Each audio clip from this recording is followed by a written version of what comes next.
नमस्कार मंडळी. तर आज मी पाटा, वरवंटा आणि खलबत्ता तर हा आपल्याला वाटण वाटण्यासाठी कसा तयार करायचा हे बघणार आहोत. तर मी पाटा, वरवंटा आणि खलबत्ता बाजारातून घेऊन आले आज. तर आजकाल हे विलुप्तच होत चालले, अजिबात राहिलंच नाही. सिटीमध्ये तर मिक्सरनीच वाटतात, हे गावाकडे पाहायला मिळेल. तर माझ्या सासूबाईंचं पण खलबत्ता, पाटा, वरवंटा होता, पण त्या गेल्यानंतर माझ्या जाऊबाईन त्या वापरतात. माझ्याकडे नव्हता, मी इकडं सिटीमध्ये शिफ्ट झाल्यामुळे माझ्याकडे नव्हता. तर मी आज ते बाजारातून घेऊन आले. तर जुनं ते सोनं म्हटलं जातं, तर जुनं ते सोनंच असतं. त्याच्यावरती आपण वाटण जर वाटलं तर ती भाजी वेगळीच खायला लागते, एकदम मस्त लागते. रोडच्या कडेने खूप लोक आलेली आहेत असे पाटा, वरवंटा विकण्यासाठी. आणि पहिलं ते आता परत यायला लागले. तर लोक आता आजकाल घ्यायला लागलेत जरा जरा. तर मी पण आता घेऊन आले हे.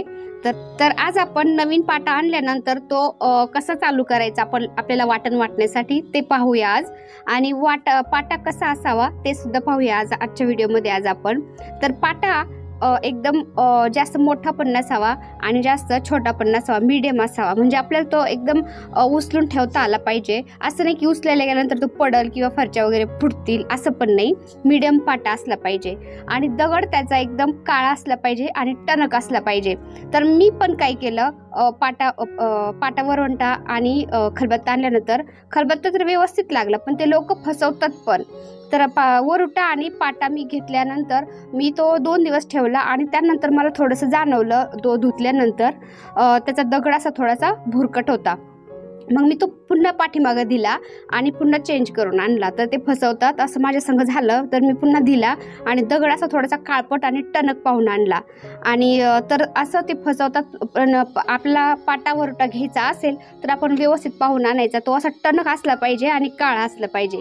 मग त्याने काय होतं, ते त्याच्यामधल्या जो कस निघती ती आपल्या पोटामध्ये जाते जर टणक दगड नसेल तर. आणि आपल्याला मूतखडे किंवा ते पथरी बोलतात ना, ते पथरी होती. आणि किंवा किडनी स्टोन पण बोलतात, तर किडनी स्टोन होतं. त्यामुळे आपल्याला दगड एकदम काळा आणि टणक पाहून आणायचा, म्हणजे आपल्याला पथरी किंवा किडनी स्टोन होणार नाही.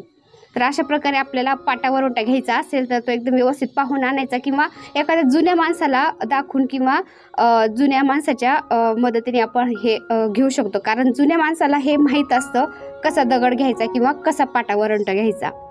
तर आपण तो कसा चालू करायचा ते पाहूया आता. मी त्याच्यावर आता काय काय वाटते ते पाहूया. तर हे पाटा, वरवंटा आणि खलबत्ता मी घेऊन आले होते. तर खलबत्ता मी पाण्याने एकदा धुतला होता आणि पाटा पण धुतला होता, पण मी पाटा पुन्हा चेंज करून आणला, मला आधी खराब लागला त्यामुळे. तर मी पाट्यावरती सगळ्यात आधी तांदूळ वाटतेय. तर हे तांदूळ आपल्याला थोडं थोडं पाणी घालत एकदम पेस्ट करायची याची. आणि पाट्याच्या सगळ्या कानेकोपऱ्याला हे तांदूळ व्यवस्थित वाटून घ्यायचे, म्हणजे पाट्याची जी कच असते, जी दगडाची खर असते, ती सगळीकडली अशी व्यवस्थित निघलं जाईल.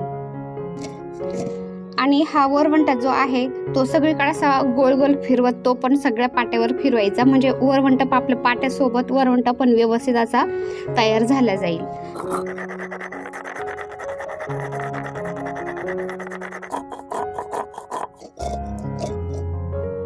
तर हे एकदम त्याचं कस निघते, थोडी थोडी जी जर राहिलेली अशी दगडाची, तर ते एकदम असं तांदूळ काळे होत आहे.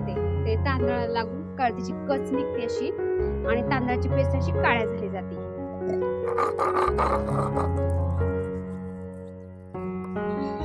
तर हे तांदूळ एकदम बारीक वाटून घेतलेत मी, आणि तांदळाची पेस्ट अशी एकदम काळी झाली. तर मी पाटा आता धुवून घेते पाण्याने. आणि मी आपला कपडे धुवायचा ब्रश असतो तो पण घेतलेला आहे पाटा धुण्यासाठी. तर असंच तुम्ही पाट्यावरती जर वाटण वाटत असाल तर तुम्ही असा कपडे धुवायचा ब्रश तुम्ही पाटा धुण्यासाठी करू शकता, किंवा तो वेगळाच ठेवू शकता. कारण ब्रशनी पाटा जर धुतला तर पाटा एकदम व्यवस्थित निघला जातो आणि वाटण वगैरे त्याच्यामध्ये अडकत नाही आणि आपल्या पाट्याला किडे वकडे लागत नाही. तर हे एकदम काळा निघलाय हा दगड, आणि थोडंसं असं त्याची खर आता कमी झाली. तर मी अजून एकदा तांदूळ त्याच्यावरती थोडेसे वाटून घेते, म्हणजे ते काही राहिले असतील तर थोडेसे ते कण दगडाचे निघून जाते.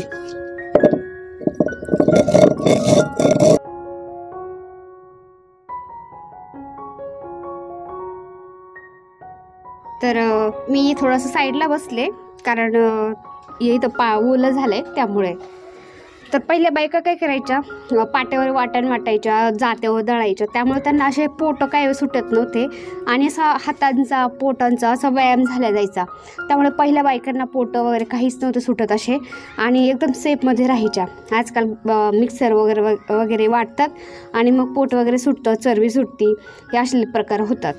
तर पहा पाट्यावरती वाटण्याचे किती फायदे होतात, व्यायाम पण होतो.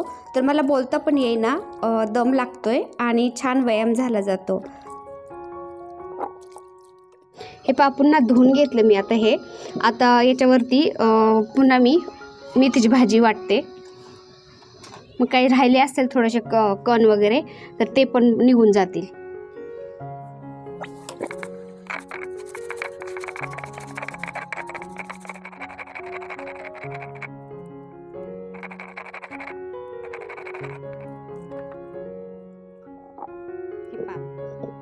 आता एकदम व्यवस्थित झालंय.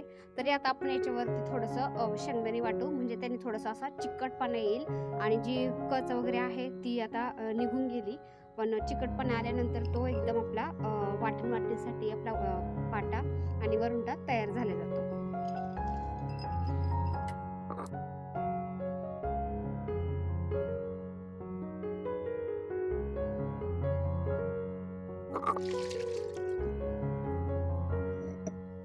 तर हे पाटा वरुंडा एकदम 2-3 वेळा वाटला आपण याच्यावरती. 2 वेळा तांदूळ, 1 वेळा मेथीची भाजी आणि एकदा शेंगदाणे वाटले. आता एकदम व्यवस्थित झालाय हा. आणि याच्यावरती आता आपण तेल आणि हळद मिक्स करून लावू. आणि ही हळद आणि तेल मिक्स करून लावल्यानंतर आपल्याला रात्रभर असंच ठेवायचं आणि दुसऱ्या दिवशी याला धुवून व्यवस्थित घ्यायचा आणि नंतर आपण याच्यावरती वाटण वाटू शकतो. एकदम तयार झाला म्हणायचा आपला पाटा आपल्याला वाटण वाटण्यासाठी. तर याला मी हळद आणि तेल लावून घेते आता. हे पहा तेलामध्ये मी हळद घातली.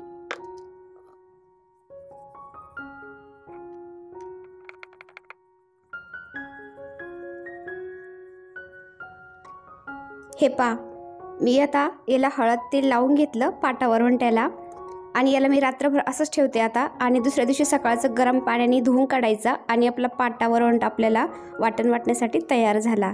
तर असंच खलबत्त्याला पण मी तयार करून घेते, त्याच्यावरती तांदूळ वगैरे वाटून घेते. तर याच्यामध्ये पण मी सगळ्यात आधी तांदूळ टाकून घेते आणि तांदूळ वाटून घेते याच्यात. तर तांदूळ आपल्याला याच्यात वाटून घ्यायचे आणि तांदूळ असं गोल गोल फिरवायचं असं, म्हणजे आपला हे बत्ता पण एकदम व्यवस्थित झाला जातो आणि खलबत्ता खल पण हा एकदम साईडनी पण असा व्यवस्थित झाला जातो.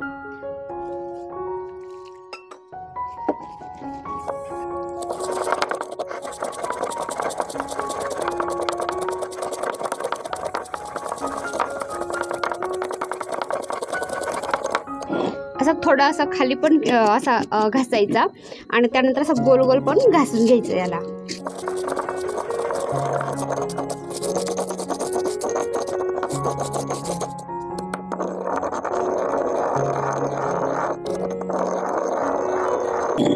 त्याच्यावरच्या कडा असतात त्या सुद्धा थोड्याशा असं त्याला वाटून घ्यायचं थोडंसं तांदूळ लावून, म्हणजे त्याची सुद्धा अशी कच निघल्या जाईल.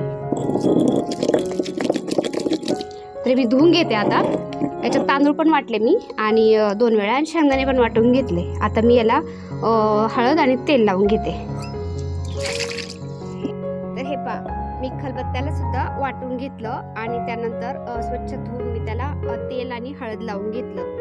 तर पाटा वरवंटा आणि खलबत्ता हे सकाळचं आता मी स्वच्छ पाण्याने गरम पाण्याने धुवायचं आणि त्यानंतर आपलं याच्यावरती वाटण वाटू शकतो आणि भाजी एकदम मस्त अशी बनवू शकतो.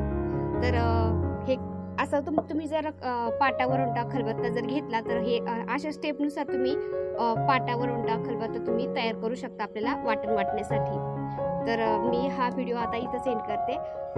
तर माझा हा व्हिडिओ तुम्हाला आवडला असेल तर माझ्या व्हिडिओ लाईक करा, शेअर करा आणि चॅनलवर नवीन असाल तर प्लीज चॅनलला सबस्क्राईब करा. भेटूया पुन्हा अशाच एका छानशा व्हिडिओमध्ये. तोपर्यंत बाय बाय. व्हिडिओ पाहिल्याबद्दल धन्यवाद.